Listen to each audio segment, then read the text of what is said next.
next stop is On the Radar Radio. Stand clear of the closing doors, please. Yeah.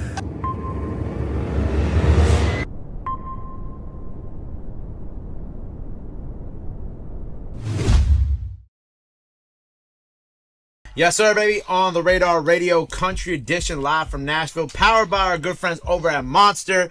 The one, the only, Anella Herim in the building, my guy. You good? Welcome to, I'm blessed, man. How are you? Dude, I'm great. Good. We didn't get to do this in New York, but I think it's kind of better that we waited to do it. Yeah. Because a lot has happened since the New York for real visit. To say it politely, yeah. And people are like just kind of like tapping on this interview because they listened to season 2, and they're just kind of like getting hip to you. Lock and Key, you did like Lock and Key as for like your On the Radar freestyle and kicking off this whole country thing that On the Radar has been doing, and it went a little just a little viral. It went good. Just a little viral. It's been like about 3 months, I think, since we shot that, and about 2 months since it's been out, or a month and a half since it's been out. Yeah. How are you feeling, man? Good, blessed. I'm living. Life is lifing. Life is lifing in like the best way for you. In the best way, yeah. How has it been for you since like that dropped? Because like, we put it out. I forgot what's the boy's name that did the 6 million view reaction. Jay Jay and a bunch of other people, Freshie, all like the usual people who review our or do reactions to our freestyles, and it went crazy. Then we have like Duke Dennis reacted to it, Aiden Ross, you mentioned some other ones that me and the team hadn't even seen, but for you and getting this much reception off this one song, right? And I think it's quickly becoming like your biggest song on streaming too, if I'm not mistaken. I think it is. I think it already is. It might be the biggest song you have on streaming right now. Yeah. How has it been kind of like living with this song these last 2 months? Great. I'm not gonna lie, like introducing it with the season 1, like having that be the kickoff to the whole series, because it's a 5-part series. It's gonna be an album when we're done with it. So I think to start it off like that, it just really set the mood, and like that's the first time I've had like such an online push, or like so well accepted online, not just my fan base. Like I gained so many new people, so I think the song just created like this whole like an organic reaction to everything. Yes, it was a wave. It was like a polite wave. Like people are like, oh, he's friendly. Let me see what he's about. Right, because it was funny because everybody's like, oh, he's about to rap like Eminem, because they see like a white guy in front of a mic on like a hip hop platform. Even though the country stuff is in the title and the logo is like the horseshoe logo. Yeah, the people don't put 2 and 2 together until like you kind of hand feed people like what the series is. But I love seeing the reactions. Was there like a particular reaction? I know you like Jay's reaction, but was there like a particular reaction that really caught you like off guard, or that you were really like excited about, or that you thoroughly enjoyed the most? I watched every single one of them. I'm not gonna lie. Like I would search my name every day. I'd wake up and search my name and just refresh and see like all the new people that had done it. But I think my favorite wasn't even a reaction. It was like somebody made an AI version of the song with SpongeBob, and I was like, yeah, we made it. I was like, somebody made it to where I sound like SpongeBob singing the song. That's insane. There was one of Duke Dennis doing it AI. I think maybe Duke Dennis, just because that was the most like, what is going on? Like, oh my Lord, like I'm familiar with this man. Yeah. And what the hell? I ended up DMing him, and he was super nice. Like, oh, you guys got to speak about it. Yeah. After I was like, I just DM'd him. I was like, yo, thank you so much. Like, he's like, bro, the song's gas. I was like. Is it kind of crazy too? Because like we're gonna get into like, I know you don't consider yourself a country artist because you do a lot of different songs, a lot of different types of music too. But like, is it kind of crazy too that like that, even that record, how I look at it now and impact wise, I feel like you kind of helped usher in some like type of wave into people accepting country music in a different way. Because like if you look at all the people reacting to it, including Duke and Aiden and whatnot. And even like the reactors, like they wouldn't normally listen to this. Yeah. But they thoroughly were like, wait, no, maybe country music isn't that bad, which is a crazy thing to say because country music is great. But you kind of like, I feel like the Lock and Key performance really kind of shifted a lot of people's thought processes about the country music genre too. I think focusing on a genre is what's messing people up. It's like it's like putting music into 2 political parties or into 2 different religions. Like it's all the same language. And my whole campaign is like, I make good music. Like but because I respect country, I respect hip hop. You know, that's what some people called it. That's what some people called Lock and Key, was hip hop. They called it hip hop? Hip hop. No way. Which is a tongue twister in itself. Crazy creative. Yeah. Super supported it. But like I have mad respect for all the genres, but I think the people I look up to just made music for what it was. So I think people were watching Lock and Key and it didn't, like, we weren't going, this is a country record. So they didn't have to immediately go, oh, does it sound country? Yeah. They were like, I enjoyed this. What is it? And then they read, oh, on the radar country. Oh, this must be country. Yeah. So it's like, I think because we labeled it country, it got taken as country. But I think writing in a sense is coming back in general. It was about the beat for a while. And now I think it's going back to lyricism. And like, so I think just having feel good music that makes sense is quote unquote country. It's cool. Yeah, country. You know, it's crazy because like you just said like not putting things into like a particular genre because like the political parties and whatnot. It made me think because when I was listening to Beyonce's album, there's also like a skit on there and it's like genres. I forgot what exactly the person said on the skit. But it was like genres are like subjective. Yeah. You know what I'm saying? Because even if you look at someone like Beyonce, she just did a country album, but the last album was a dance pop album. Yeah. And then she's done R&B, and I'm sure whatever Act 3 is, kind of like how you're doing these different seasons, is going to be also a different type of vibe. But I think that brings a good point because you never want to like lock yourself into like one thing, so to speak. You know what I'm saying? Yeah. You know, I completely agree. But you know, with the Tennessee Love Song, right? That record was kind of like the first one that really popped off, and you were kind of talking to me in the back about how like that's when you first got labeled as a country artist because of that record. Yeah. When that song kind of caught on, right? And then even fast forwarding now to Lock and Key, is it kind of like obviously again we're here to address the fact that you are an artist and you make a lot of types of music, but when you were getting ready to release Lock and Key, were you also kind of in the back of your head being like, oh, they're about to label me even more as like a country artist now? I think being an artist, first and foremost, is doing what you enjoy. And I enjoy all types of music, but I have a certain, obligation to listen to the people that like what I do and make me who I am and support me. Yeah. And so if they were liking country, I didn't like go in the studio like we have to make a country record, but it naturally came about. Yeah. It was naturally good music. So I was like, why not put this song out next? Y'all like this. It'll be a good introduction, and I had the two other genres to back it. But like I said, with it just being quote unquote country, it's like when I released Tennessee Love Song, country fans said it was not country at all. Hip hop fans said it was super country. Yeah. So it's like same thing with Lock and Key too, to an extent. No, exactly. It's like if you are a diehard, you know what I'm saying? People are out here listening to like Jason Aldean, they're not going to turn my song on and be like, oh my gosh, this is country. And people are out here listening to 21 Savage, they're not going to turn on and be like, oh my gosh, this is hip hop or rap or whatever you want to call it. So it's like I'm finding that middle crowd that's just likes good music. Right. And I think everybody is that way. We've just been conditioned to, like a certain genre, go left or right. It's like it's if it's not this, it's this. If it's not this, it's this. There's no middle ground anymore. It just is. You're either on this side or on that side. That's what it is right now. Political parties. But a political party. But I feel like, even what you've done, and even kind of like, again, me mentioning the Beyonce skit, like I feel like it's becoming more of like a space where it's being accepted to just like, yo, just like what you like. You know what I'm saying? Yeah. If you don't like country music, cool. Yeah, you gotta listen to it. If you don't like rap, it's cool. Yeah. But like people are free to like enjoy what they enjoy. Yeah, sprinkle a little bit of both into both. Exactly. Speaking of sprinkle, like it was crazy because like when you first came to OTR and I was doing like research about you at that time, it was one of the first records I saw was the 26AR record, right? Yeah. Shout out my dog, right? But it was so funny because like I think it's very jarring if people go and like they listen to Lock and Key and then they get sent the 2-6 record next. Yeah. Because 2-6 is one of like lyrically one of my favorite like quote unquote drill artists from New York. But he's super hard. But he's just super like he's just a good artist in general. Like his pen game is very strong. Very. But like I love that record you did. And I know obviously you guys are both on Def Jam, but like with the record of you guys coming together too, how do you blend both those worlds, like your world and his world, being from North Carolina, being from New York, and even like the types of music you make are very different, even though, you do dabble in like hip hop too as well sometimes. I think 2-6 is a great artist. And I think he knows great music. Yeah. And I don't think he was looking at like I say, I don't think he was looking at it like, oh, we make two different types of music. I think he just wanted to create, and in that sense he knows what he likes. But we ran into each other at the studio. That record was a complete accident on my end. Obviously when I met 2-6, I was like, yo, I got a perfect record for you. But when I started that record, it was a loop, and I just wrote the whole song over the loop, and I had ordered Go Puff, and they sent my GoPuff order to the wrong building and I couldn't find it. I was pissed, and I'd spent like $40 or $50 on like a bag of chips and 2 drinks. I was pissed. I walked out of the studio. I was like, had to calm down. I was in there hangry, and the producer put drill drums on it. If I would have been in there, it probably would not have happened, just because I'm so, you know what I'm saying? I'm a hypocrite. I'm stuck in my ways too. Like, I like this type of this. But I walked back in and it was a drill song. And then I was like, what am I going to do with this? A week later, we run into 2-6 in the studio. And I'm like, oh, hey, bro, I got something perfect for you.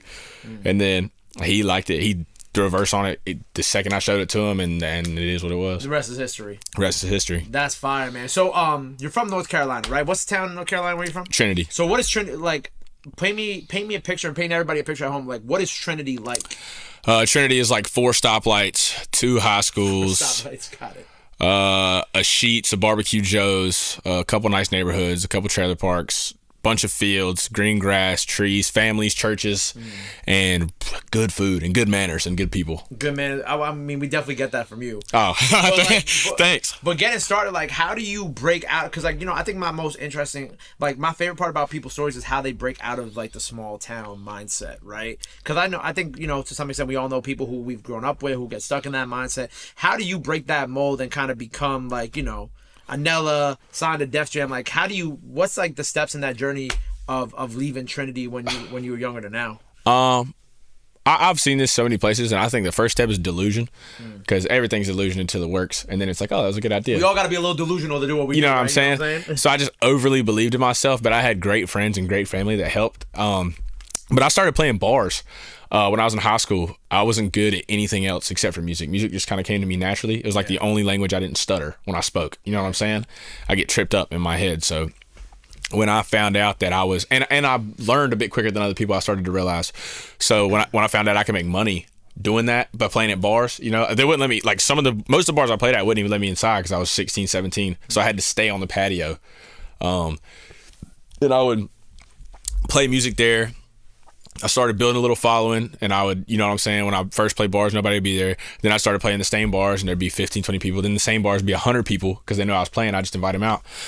So I started writing my own music. I started writing my music when I was in middle school, but by the time I got my license and I was doing those acoustic shows, I'd play them. You know what I'm saying? And people started learning my songs, and I was like, oh, this is so much better than being a dishwasher. Right. Because I had gotten like the first music video I ever did, I got reached out to by a meme page to post it. They're like, yo, you send us $40, we'll post a music video. Right. I was like, bet. I want to do this in Maui. Like, I was balls to the wall, delusional. I was like, if I'm going to do this, I'm going to do it right. Got a job to save up for a plane ticket to go to Maui, got fired. Got another job, got fired. Got another job, got fired in 3 weeks. In 3 weeks, but insane, bro. In 3 weeks, I made like $600 something. That was enough for a round trip ticket to Maui. So me and 2 of my friends went. We were out there for like 2.5 weeks just goofing off. We shot this music video. I sent it to this meme page. I got completely on the internet. I don't know what I expected, but you know what I'm saying? And then after that, I had came back and I was still playing bars. And I had met this guy named Malik. He was at a place called Boxcar Arcade in Greensboro. And he came out and he was like, yo, or he was on the phone actually. And then he was with a girl and she came up and she was listening to my music and dancing around and videoing me. And she was like, she's like, my man's on the phone. Like, we got a spot for you on the record label.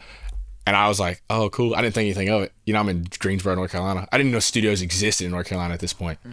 And so I met him and we started working, and then he introduced me to Sud, and then Sud introduced me to DA, and then DA introduced me to Tunji, and we just throughout the years, like, I just met the right people and made the most organic, comfortable relationships, and it just kind of worked out. I think just being a good person, honestly. Yeah. I think the larger you get, the more rare it is to find somebody that has manners, or, you know what I'm saying, like, is just down to earth, I guess, I assume. I don't know, but everyone around me is so down to earth, and it just happened naturally. Like, there is no plan to it, because I guarantee you it could have went wrong so many places. Right. And I just happened to get lucky and do it right. Now, the music video, and then shooting the music video in Maui, and then trying to get on the meme page and failing like getting like literally like just getting hated on so hard in the comments. I don't know what, it's a meme page though. Like, yeah, bro, I'm 16, white as hell, rapping on a meme page. A meme page person, bro. It was a meme to everybody else. Yeah, like, and that's what you didn't think about that at the time. No, I didn't. You saw the comments on their page, thought it was lit, and you were like, oh, this could actually help me get lit. Yeah, I saw 1 million followers, likes on all your posts, $40. which kind of followers were probably fake. Likes were probably fake. $40 is crazy. You know what I'm saying? So I was like, but hey, you know what I'm saying? Balls to the wall, shoot my shot. So right. We're here. Well, let me ask you this. So, like, you meet Tunji and all that. What is kind of like the lead into signing to Def Jam? A song called No One. I wrote it when I was a sophomore. I recorded and produced it on my iPhone. And, like, on GarageBand. Like, singing earbuds type. And then that's the song I was singing when Malik met me. That's the song I sang at No Stress Fest when he introduced me to Sud. That's the song DA heard that he reached out to Sud because of. And that's the song that DA showed Tunji, which is the reason Tunji started liking me. So it all started like literally off my iPhone and That's some crazy. earbuds. With BandLab? No, GarageBand. Oh, GarageBand. Okay. Free on every iPhone. It literally comes with every iPhone. Right. Yeah, and then it's the same version that's out on Apple Music right now. I re-recorded it. Sounds much better now, but that version's not out. Like the version that got me where I am is out on Apple Music, and it was completely recorded on an iPhone. When you were recording that record, were you like in your closet, like with the headphones? Like, how was that? I was in my mom's basement. I know that's like super stereotypical, but I was in my mom's basement. It's a good story. You know what I'm saying? I taped a couch cushion to a wall, and I put my headphone, like my earbuds up against it and recorded it, and I mixed it in my Jeep. I had like a 96 Cherokee, and I completely redid the sound system in it and built like an MDMF or MDF like wood sub box thing. Like I had my Jeep tuned exactly how I wanted it, and I EQ'd it on like the GarageBand settings in my Jeep. And I remember I showed my friend Gage. I pulled up in his driveway, and we were sitting out back, and I was like, "Yo, let me show you this song. Like, what do you think I should do with it?" And I only had like the first verse and the first chorus, and he was like, "I like it. You should put it out." and this is when I figured out you didn't have to be famous to be on Apple Music. Or right. I found DistroKid. Like, I could have my own Google panel. You know, you search my name and my face pops up on Google. I was like, "Yo, life hack." Like, I just tapped in. You know what I'm saying? So I made like this little project called Mixed Emotions and threw it on there and just put it out. And then everything just kind of came from there. No, that was in 2020, I want to say, and then I met, and obviously it's 2024. That was like, I guess that is pretty quick though, huh? Pretty quick. It might be 20. I don't know what year. 4 years is a long time though. I've only been doing this for 5, so yeah. True. It feels like a long time. Yeah, it feels like a long time. Yeah, and it took a lot of preparation before that 4 years. So you know what I'm saying, but.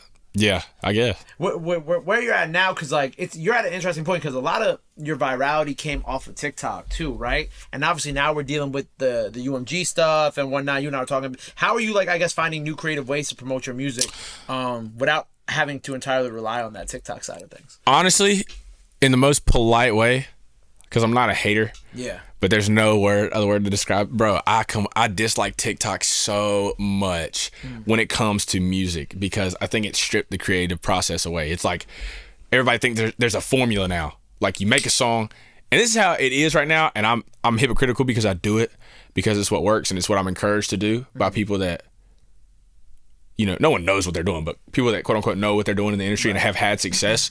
You know, we do what works, but I think TikTok just completely drained the creative process. Like, I think everybody teases the same 10 seconds of a song, and then, you know, you hope to God it goes viral. You post it 80,000 times, and then it does go viral. You sell out a show. People know 10 seconds of one song, and you're in there pissed off because you're like, y'all like 10 seconds of me, not me as an artist. And that's why I try so hard, or just with creative ways. Like, I try to do my songs on a bunch of different instruments in a bunch of different ways.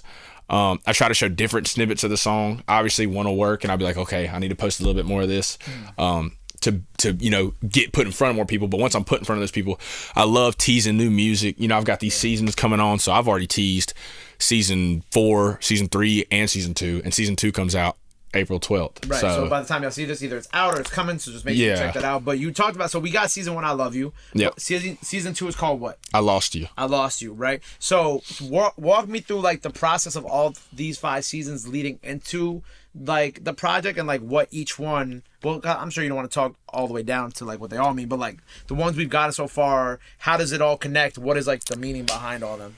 So 831 is, I have it right here tattooed. Everyone thinks it's an area code. It is not my area code.